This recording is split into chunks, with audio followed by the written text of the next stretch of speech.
I found out my husband was having dinner with his girlfriend. So, I reserved the table right next to it. Happened on a quiet Thursday evening in Paris, the kind of night when the city hums softly with secrets. I had known something was wrong for weeks. The way he smiled at his phone, the faint scent of perfume that wasn't mine. Still, seeing the reservation confirmation in his email was like a silent confession. Dinner for two, Louvre-Claire, 8 p.m. Romantic, intimate, expensive. Exactly his style. That morning, I called the restaurant myself.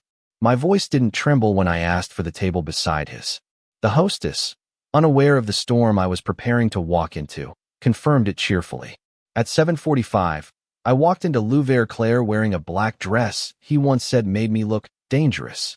The maitre d' greeted me with a polite nod and guided me to my seat.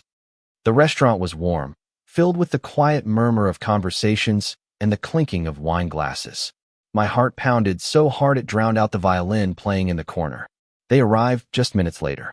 He looked the same, confident, charming, his hand resting lightly on her back as he led her to the table.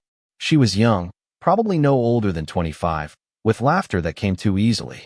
I watched them in the reflection of my wine glass, every movement sharp and deliberate.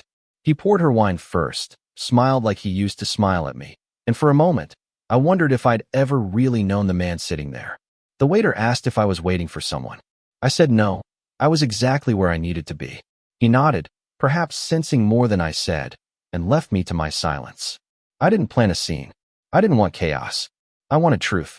And sometimes, truth needs no words, just presence. So I sat there, calm and still, sipping my wine, letting him feel the weight of my gaze without ever turning his way.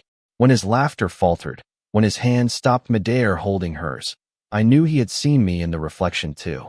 He froze. She followed his stare, confusion flickering across her face. I didn't move. I simply placed my napkin beside my untouched plate, stood up, and walked past their table. The scent of his cologne mixed with her final, bitter perfume of betrayal. Outside, the Paris night wrapped around me.